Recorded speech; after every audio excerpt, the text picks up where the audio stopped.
So here we are on Doublecross, and this map has a colorful history because it has been in the game as of today, assuming you're watching this day I upload the video, for 15 years, because it came out December 17th, 2009. Very recently, I learned that there is a iceberg for this map, which is iceberg meme where someone, I don't know if it's a meme, we'll call it a meme, where someone posts a picture of an iceberg and then puts various facts, the most obvious ones on the top, and then increasingly obscure and unknown, and I think in some cases outright false ones as you get deeper down. This is what the kids would call a weird flex, but okay, but I think I am probably the person on the planet who knows the most about the map CTF Doublecross. For a variety of reasons, the primary one is which is I have run the only populated community server that runs 24/7 Doublecross for over a decade now, as a matter of fact. We are less than a month away from Mike Snob's TF2, the group I'm talking about, turning 11 years old. A fact that scares me more than anyone else. So with that said, I know entirely too much about the map, and the having looked over the iceberg, I was inspired to make a video about it. However, I have learned a number of things, the main one of which is the fact that if I'm going to do this, it's not going to be one video. It's going to have to be a series of videos. Because, first of all, if I were to try and cover all the things that are in the iceberg alone, that would be north of an hour, and that is to say nothing of all the additional factoids about the map that I know that are not in the iceberg. And in addition to that, the things that are in the iceberg that either I don't know, or they're labeled in a way I don't understand them, or in some cases are wrong. So what I'm going to do is, this is going to just be the first of a series that will take bloody ages to do.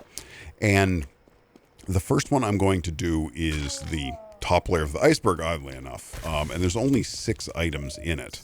The first of the 6 items on the top level of the Doublecross Iceberg is simply Better 2 Fort, which is, well, something that would go on the top level, because it's pretty basic truth of the map. It was designed in 2009, we'll touch on that subject a little bit later, as a complete redo of CTF 2 Fort for TF2's mechanics.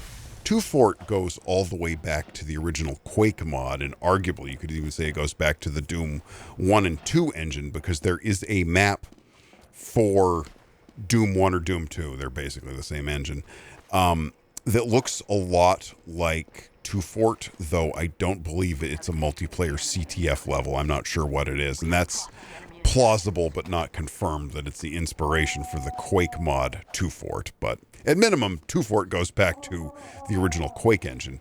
And even the version that exists in TF2 to this day was really made for Quake's mechanics, which is all sorts of explosive jumping that does not exist in TF2, because TF2 doesn't have grenades, as well as a bunch of other things, totally different kind of sniper, etc., etc. And most of TF2's mechanics are actually fairly ill-fitting for 2 Fort as we know it. 2 Fort is a claustrophobic, nightmarish place of explosive damage, while snipers are playing a completely separate game than the rest of the server, because they're shooting each other in the battlements.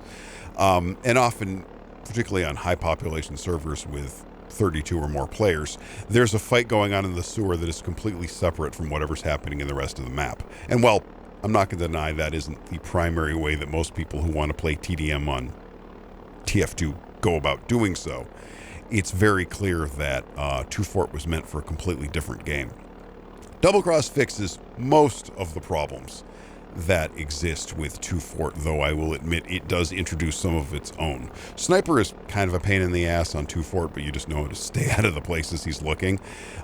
You can't really do that on Doublecross, because Doublecross has ludicrous sightlines. Now, they're broken up in a few key areas by things like the trucks and crates on the bridge, but it's still, if you're playing against a god-tier sniper on Doublecross, you basically can't leave your base.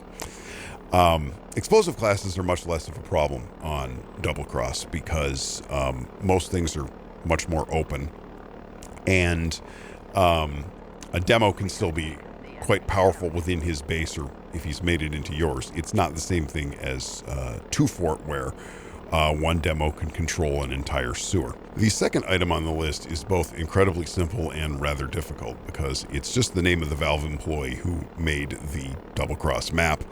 Unfortunately, I believe he might be Icelandic, but I'm not sure, and his name is not easy for us Anglophiles to say. I believe it's Ika Karanen, but don't quote me on that. He's the guy who made Doublecross, that's all there is to it. Item number 4, Window Sniper. Anyone who's played Doublecross for any length of time knows what this is.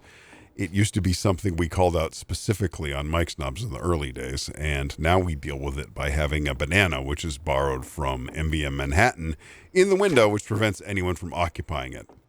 This means no other class can sit in the window, not just Sniper, and that makes me a little sad because I used to like to camp there with the Cowmangler as Soldier, but it's the price we pay for having Sniper be so incredibly dominant on one map. The next item on the list is Double Frost, which was the first official reskin for Doublecross. It was released in Smithmas 2021 as part of that update, and it has some significant changes. Number one is it's not nighttime, and it's kind of bright, which seems to bother some people. In addition to that, the basement has ice in it, which messes with demo knights. They can't charge, and retreating spies also have some trouble. Hi, Assailant from the future here. I'm going to have to say it's sometimes demo knights can't charge on the ice. It appears to be inconsistent, which probably makes it all the more irritating for them. I have observed among the hardcore faithful of Doublecross that Double Frost is not that popular. Initially, people liked it a lot because it was a visual refresh, but it turns out it kind of plays in a way that's a bit annoying to people who play an awful lot of Doublecross, not just the ice that I mentioned, but there's some other things about it. One of those is some significant frame drops that occur on Double Frost that are not a problem on the stock map. The sixth and final item on the top layer of the Doublecross Iceberg is UEAK Crash, who is the man who made Double Frost, which is the map we just discussed previously, and in addition to that, he has Devilcross, which is a Halloween event version of Doublecross on the workshop. I have played considerable amounts of both, and while I like Double Frost, I don't play it regularly for the reasons I've listed. In addition, with Devilcross, the problem is it's a neat-looking map, but it has spells of the variety that you pick up and cast at other players, and for people who treat Doublecross as a team deathmatch map, which is just about everyone who plays it, the spells are kind of annoying and become tiresome very quickly. The truth is, if Crash removed the spells, I might revisit that map as an alternative for the Mike's Doublecross server, because it is an interesting reskin. Basically, Crash is very good at making maps, but he doesn't always understand how the people who play one map, and one map primarily, go about playing on those maps, and he doesn't understand some of the ebb and flow of it. But the design itself is very neat looking, and besides the two Doublecross remixes, Crash has all sorts of other maps that he has made, many of which have been accepted in the game. If I think of it, I will link to his YouTube channel on this video because it's worth seeing what he has to say about map making because he knows an awful lot. And so that's it for the top layer of the Doublecross Iceberg. Admittedly, this is the easiest and shortest one. If things go well, and this is a heavy weapon size if here, I will make a video for every one of the layers on the iceberg, and then at least one follow-up video covering all the things that aren't on the iceberg. And I'm going to be honest with you, the list of things I have that are not covered by the iceberg is nearly as big as the iceberg itself, and that will be far more than one video. Will this project see its way to completion? That I can't tell you. It could possibly take until 2029 and Doublecross's 20th anniversary, but I would hope to have it done a little faster than that.